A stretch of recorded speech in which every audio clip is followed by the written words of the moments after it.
Toimumas on Valgamaa noorte suvekooli teine päev. Jätkame eile alustatud töötubadega ning lähme vaatame, mida uut ka täna õpitakse.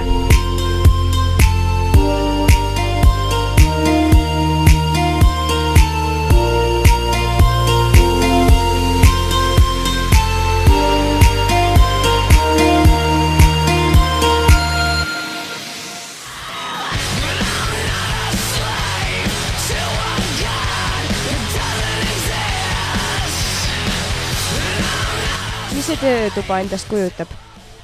Siin töötoas õpetame enesekaitset. Lisaks me näitame politseivarustust, erinevaid võtteid ja samas siin me läbi ka erinevaid sportlikke harjutusi, et noorte sportlikku taset natuke tõsta. Miks on see vajalik? Meie mõte ongi, et noori teadvustada nende ohtudest, mis tänaval on. Me oskame natuke nende ennetada sellist, et me anname neile mingid variandid, kuidas ennast kaitsta. Sellest me õpetamegi siin sabanemisi ja kukkumisi, et kui moment kätte jõuab, siis nad oskab midagi selle vastu teha. Nüüd oleme jõudnud otsapidi Räime järve juurde. Siin saavad noored sõita kanuudega.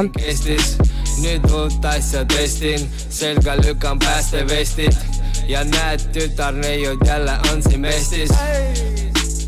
Vest päästab veel.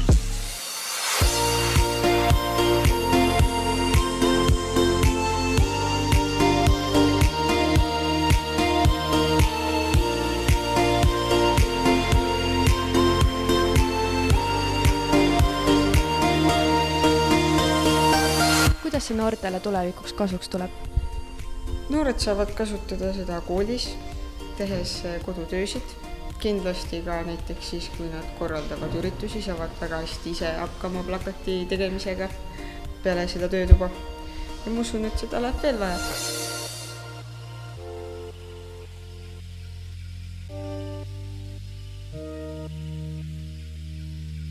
Mis on sinu ootused selle aastasest suvekoolist? Palju naisi, palju sõpru. Millist on siiamaani olnud emotsioonid suvekoolis? Siga kõva värk on siin. Mida saaks järgnevates suvekoolides muuta või paremini teha?